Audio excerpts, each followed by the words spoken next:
This is Uthred Ronaldson, and this is vlog number 9, Conflict of Nations World War III, day 15, and I'm playing as Afghanistan. So I'm currently on my third day of my war against Iran, and this is how the map looks like.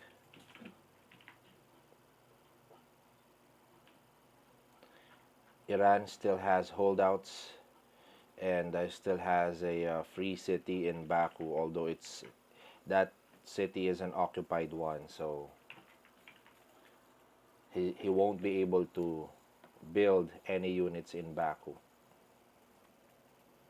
So Iran will be conquered within the day, before the day ends. He still has some provinces left here, which I'm gonna take within the day. I have forces in Isfahan and in Bandar Abbas, and I'm gonna send them all to capture the remaining unconquered territories. Bandar Abbas is already at 34% morale, so I can now go ahead and leave just one, and then I can also send my units from Birjand, Birjand, because Birjand is already at 37%. So I'm gonna send, and I'm gonna concentrate my forces in Bandar Abbas so I can take on these two remaining provinces. Okay. The reason why I will be taking more units, because I can actually just send one infantry unit here to capture these two provinces. However, I'm not going to risk losing one infantry, mainly because these two provinces, they may have one garrison infantry units, and if that's the case, sending one infantry unit will not be enough to take them down. So I need to send, I will be sending three at least, or I will be sending four. I will leave one infantry unit in Bandar Abbas to protect the city from rebelling, and then the other four units will be will clear out these two province here. I also have an holdout here, which is another two province. So right after my troops have taken these two provinces here, I'm gonna send them to capture this. So I'm expecting no resistance on these provinces. So I'm also I've also about to reach Tabriz, and it's just gonna be 1 hour and 32 minutes before I reach Tabriz. So I'm also gonna send my there. So this is 9. So I'm gonna leave 2. I'm gonna send my army, the 9th Elite Infantry Division, into Baku and capture this territory once and for all. And so this one is Belarus. Okay, so we're friends. I'm not gonna declare war against him, but I'm gonna leave an army here. So okay, so let's review. I'm already expecting a win. Of course, Iran won't be able to match me, and it's already like impossible for him to bounce back and recover from this loss, because he has no core cities left, and the one that he has remaining has no troops in there, and I will be having 7 units to capture that city. So that's uh, this war with Iran will be over within a day. Okay, so because of that, I need to plan my next campaign. I need to plan my next strategy, and before we do that, we're gonna check the world events. We're gonna check the current world affairs, and we will assess and see what type of strategy we will have to use to navigate through this treacherous world and this um, to navigate in this violent world, as the whole world is on war in this world. Okay, so now let's check the scoreboard. It's already day 15, and let's see who's leading. So we still have the top three NATO countries here, with United States, United Kingdom, and France as the top four. But Kenya is now at the top three, with Afghanistan, which is me, on top five, followed by Myanmar at top six. So Australia is below Cameroon, and then we also have Japan, which is below Libya. So um, my allies are catching up, but we still have lots of catching up to do. Our main threat will still be United States, United Kingdom, and France, because the other members like Poland and Italy are not really into expansion mode. So, okay, here's Poland. Okay. France is going strong, and Spain is now part of the coalition again. Okay. So this will be interesting. So they now have Spain again. And let's see. So they have France, Poland, United Kingdom, United States, and Spain. So they removed Italy in the game. Okay. So because of that, Italy will be conquered. I'm sure of that. So let's wait and see what's gonna happen. Finland is no more and is now occupied by the United Kingdom, as well as Russia. Russia's being swallowed up. Okay, so the UK is on the aggressive mode here. Okay, so let's check the scoreboard for the coalition. So NATO is now at 1,453, followed by Southern Cross at 1,140. So, okay, the NATO countries are leading by 300 points, more than 300 points here. And that is because of their inclusion of, or their Spanish inclusion in their um, in their coalition. And they now have the northeastern or the northwestern part of Africa, and they are currently at war with Libya. So, okay, so France is going at it with Nalut being captured back by Libya. Yesterday, this was captured by France, but good to see that Libya is now recovering and was able to capture it back. I'm really hoping that Libya will be able to pull this around, and that he will be able to turn the tide to give us time. But my southern ally, which is Kenya, is almost done removing Iraq in Africa, and is now going against Libya too. So after this, I'm pretty sure Kenya will be in the position to defend himself. France is having a hard time taking Libya, so that means there's weakness right there. France is unable to take Libya in one sweep. He's already in the core, but he failed to capture the rest of Libya. So that's an opportunity for Libya and for us as well. So I'm guessing that majority of the Libyan forces is in the north fighting in France. That's the reason why Kenya is winning in the south. So, you know, um,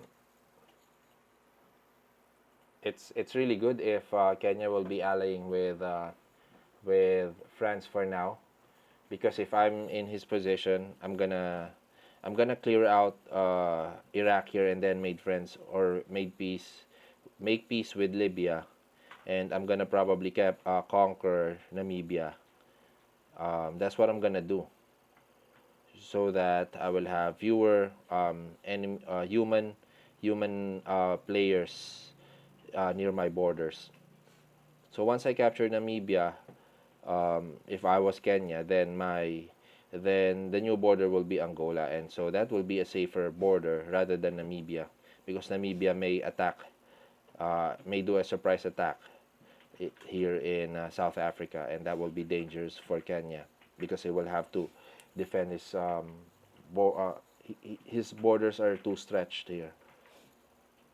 So another option is if he takes on Sudan, I mean Libya, then right after that he will be going against France and the United Kingdom. So he needs to keep his friendly relationship with all these nations here in Africa.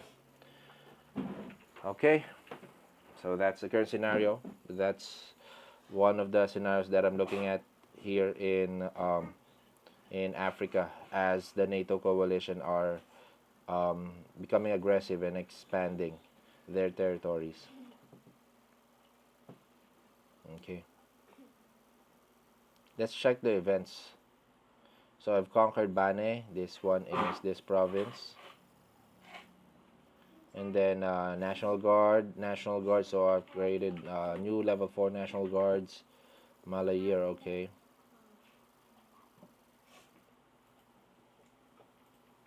I have Advanced National Guard research has been completed, okay. So my infantries are very powerful here.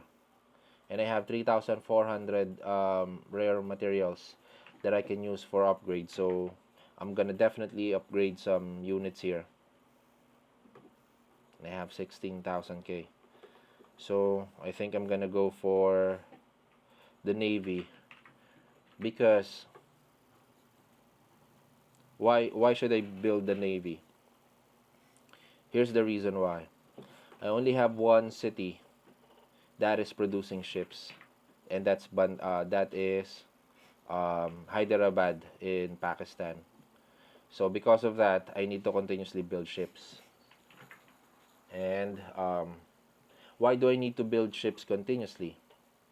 Okay, because I'm almost complete conquering this territory here, and this sea will be mine. So I'm planning on securing this because Iraq has a level 5 naval yard in Basra. The good thing is that we are at peace, so I can build my navy and attempt to secure this area here. I forgot the name of this area, this sea here. But anyway, I need to secure this.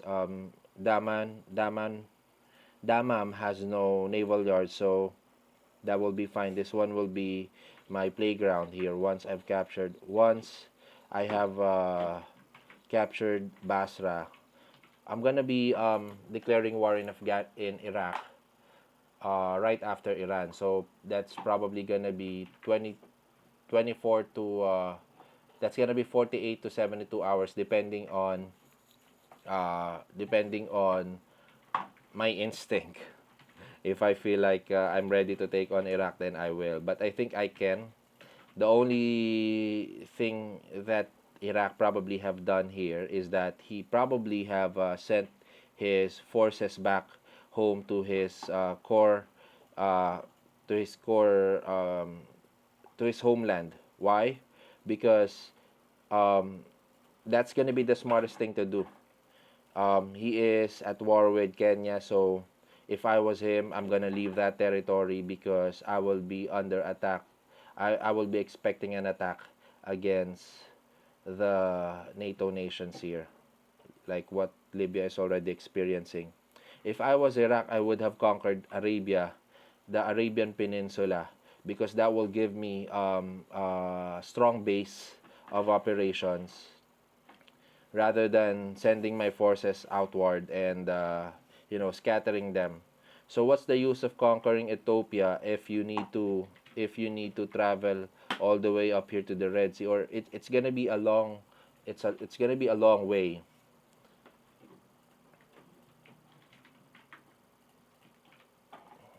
And it's gonna be difficult to maintain supplies and the line of communications. So recalling all your forces back to your homeland will be the best decision to do. And I'm gonna build a navy. So if that is if I was Iraq. So but now, so because of that, we're gonna have to build our Navy.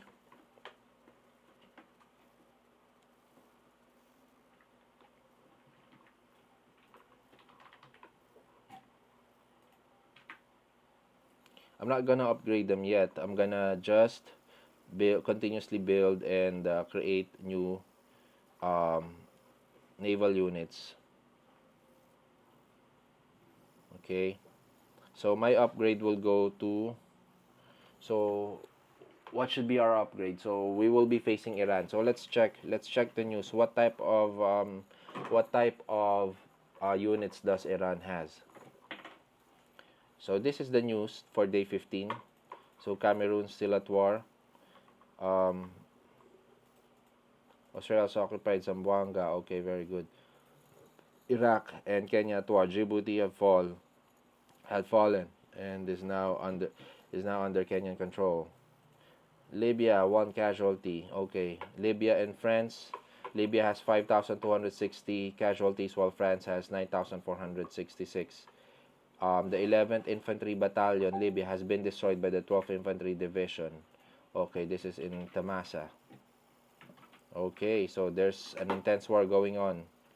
And I'm sure that France still has the upper hand here because he has, um, does he has the bigger resources? Libya is already down here, right below Poland, so definitely France has more resources because France is the fourth player. Nigeria and Cameroon at war, okay. Thailand, Chile and the United States, okay. Chile at 9,925 casualties while the United States has 5,875. Good job to the United States. Australia and Thailand also at war right now, with Thailand having 3,247 casualties while Australia only has 260. Widespread humanity. Widespread dissent in the United States. In a display of human solidarity, citizens of the United States are protesting against Semper Fi's obvious contempt for civilian life in the nation's ongoing conflicts. So let's check the United States. The people are dissenting, and they don't like how their leader is acting up. So Los Angeles morale is currently at 69%. So that means it's going down. The morale of the United States cities are going down.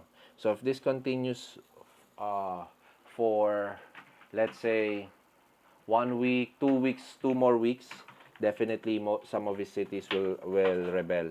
And also, he will have difficulty securing cities because of his morale. So, but anyway, it's just a few more battles and a few more wars, and the United States will be able to conquer much of Southern America, and that will give him time to breathe. But he definitely cannot start another war because he will he will have difficulty facing Australia here because Australia is equipped with more troops than me actually. Let me check Australia's troop counts or unit counts here. So he has 67 units against Afghanistan's 55. Imagine. So I already thought that I have lots of that I have a strong many units, but it's actually Australia who has more. Sometimes you really will ask how did Australia did it, because look at his units here. He has aircraft carriers. He also has naval fighter wing. So definitely spent a lot of resources for those. And then he has also several units of ground and tanks. So you know, he could have spent lots of resources to basically build those units. And he's almost done with the Philippines. So that's good. Once he's done, then he can move on to his next campaign. Japan is also positioning himself against Mongolia, and definitely Mongolia will be captured. Japan moves slow. Oh, yeah. Mainly, I think that's because he conquered China, and China is a big country. So yep, that's probably the reason why he's taking his time to mobilize. Okay, so there, so Japan is building his navy here with corvettes. Okay, and then let's go back to the news.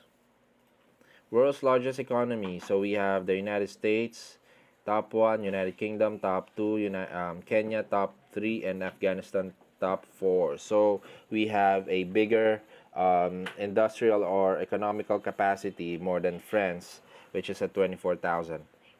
Okay, so 36,000 for the United States. So that gives him advantage, you know, that gives him lots of advantage in making sure that he will have he can produce units after units of troops. So let's garrison our planes here in Tehran. I have 5 planes in Tehran, and then another five in Herat, and then I have another three in Kabul. So I have a total of 13 airplanes, 13 jets that I can use, and I'm currently continuously building more. So so there. If they will attempt to strike me, then they will have to fight my strikers and my air superiority fighters.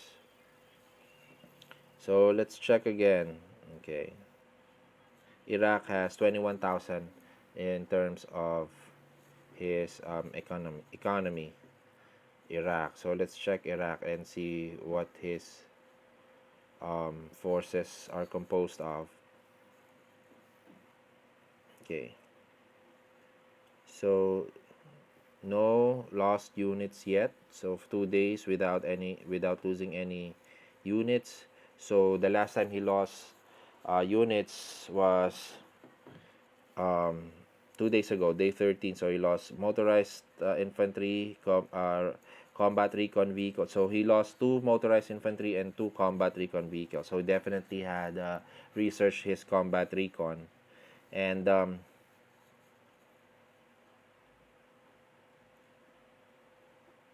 there. So 7th Infantry Battalion, the 6th Infantry Battalion, Iran, has been destroyed by the 8th Strike Squadron.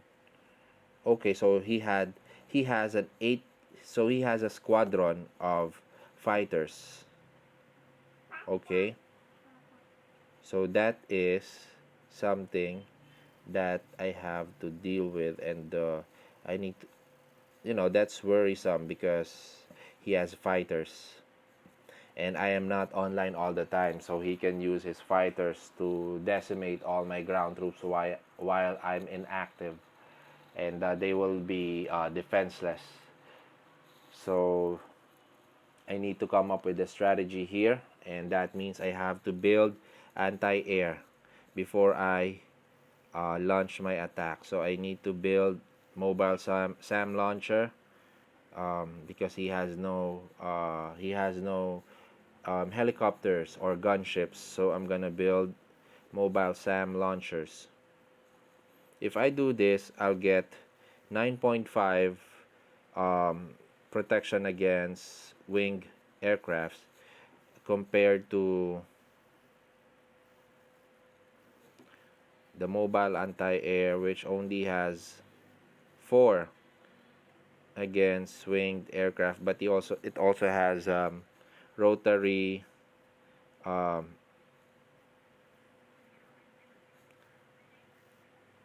um, he also has protection against choppers.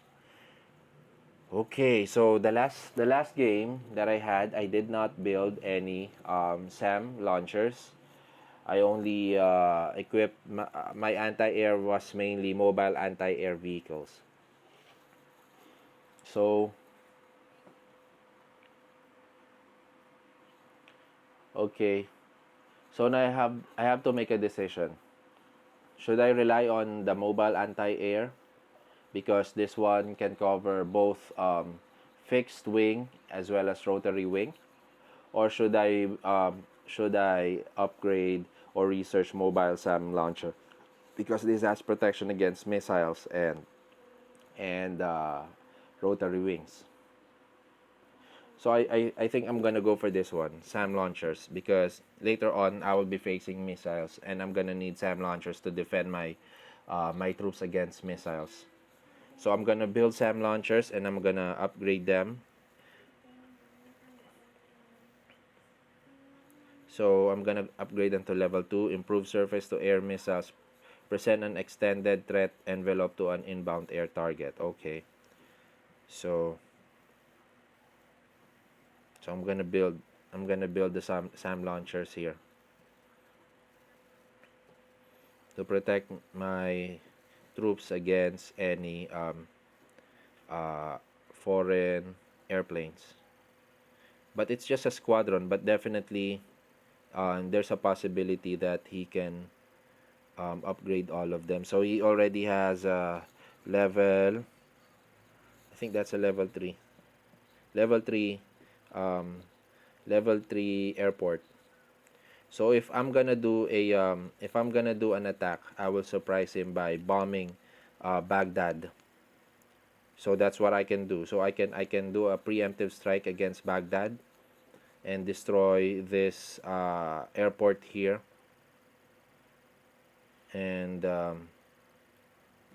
let's check further what else, what other units does he have. So what other special units, because he might have, oh, he's also at war with Malta. Okay, so this guy is all around. This guy is all over the place. Okay, so he doesn't have any anti-air, so that's good based on the news. He doesn't have any anti-airs, and he have also, okay, he's trying to capture Diego Garcia, and yep, Diego Garcia is controlled by Iraq. Okay, so we're gonna capture that later. So I already decided to upgrade my SAM launchers, or research SAM launcher and upgrade them so that I can face Iraq and prevent any huge casualties for my upcoming war against Iraq. Right now we're still friends, but I'm not. But I am not.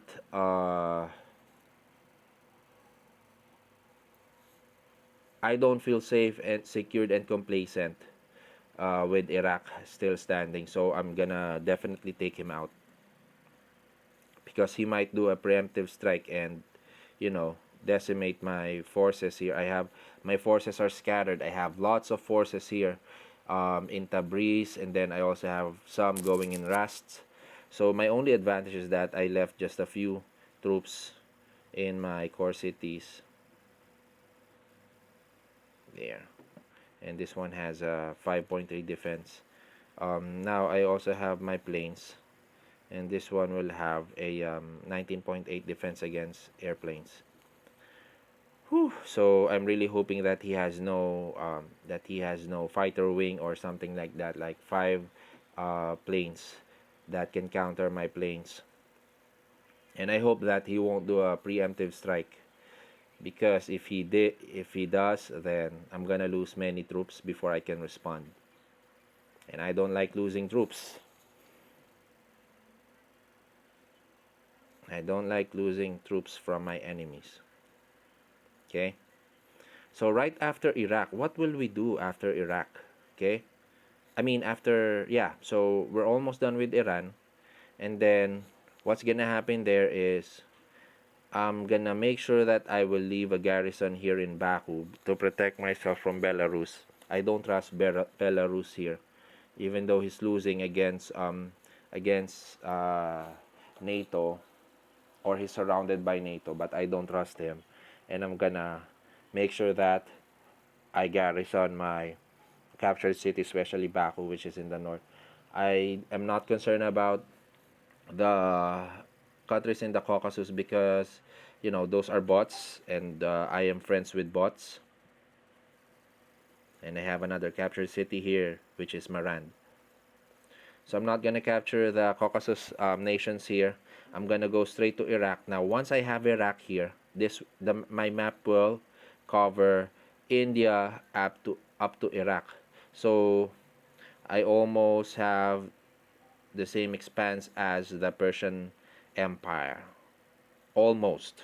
Okay, I still need to conquer Egypt as well as Turkey and some Greek states to rival the might of the Persian Empire. So once I captured Iraq, I will now have the option to either capture Saudi Arabia. So yes, I can go for Saudi Arabia. He's the only remaining uh, human player here in this area here in Saudi. So once I've captured Saudi, I will protect Yemen and Oman will be my protected states. Those are bought states. So I'm gonna protect them from myself, but not from my allies. If they decide to take those small countries, then I cannot do anything about it. So there, United Saudi Arabia will be next, and I think I can take on Saudi Arabia before NATO can do something about Turkey because they are getting close to Turkey, and once they have taken all of Belarus, then including this one, then we will share the same borders.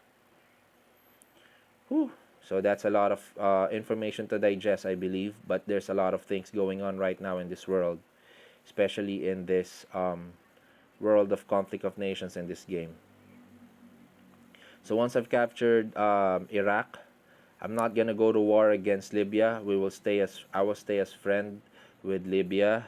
I'm gonna let other countries take Libya, and then I will take Saudi Arabia. Once Saudi Arabia is out, then I will be secured here because because my next worry will be Turkey and then Libya. So, and since I will be capturing Saudi Arabia, it's also important that I develop a navy because uh, I will now have territory close to the Red Sea as well as to the Mediterranean, and I need to have a strong naval presence here if I will have to protect my borders here. So the game is getting complicated as it goes on, as it progress.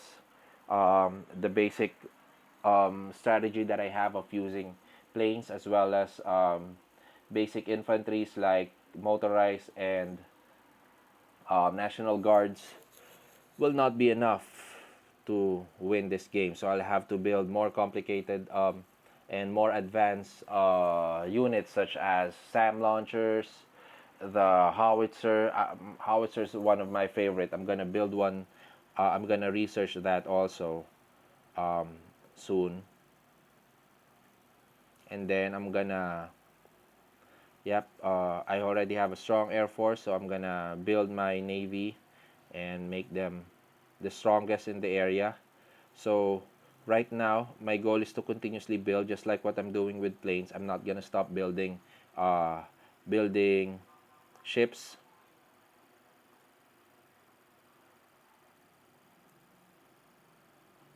Okay, I'm not gonna stop building ships, and so for every every day I'm building one ship. So that's gonna be what 10 ships for 10 days. Okay, so for 2 weeks, so that's not really bad. That's good. If I can build that, then that will be good. Okay, so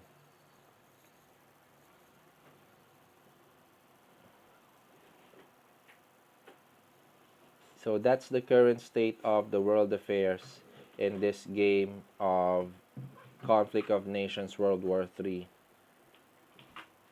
Here, that is the world, and the United States is taking over the South American continent as well as the North American continent for himself, with United Kingdom as an ally. So we're gonna go head to head with these countries. The way to take them is to take them not not all at the same time, but to take them one by one. So Poland is the weakest link. So I have Kenya as an ally here, and he will serve as a buffer, and he can delay enemy forces if ever we will be both at war. It's gonna be the two of us who's gonna face NATO, and then the other two countries here will be facing the United States on the other side of the Pacific. So it will be me, it will be Kenya and me. It's gonna be up to us to face the NATO nations here in Europe, and I believe I can take them, especially Poland. Once, once I have cleared this, I have the option to go on the offensive. If I'll go on the offensive, I will take Turkey. Once I have Turkey, then I will have access to the Black Sea, as well as I can close down this port here in Istanbul, and that strait there, um, once captured, that will give me huge control of this area here. So keep on watching and watch out for my next vlog, and see what's gonna happen tomorrow. I will keep on providing you updates and scenarios of this game as the game progress. So thank you, and see you again tomorrow.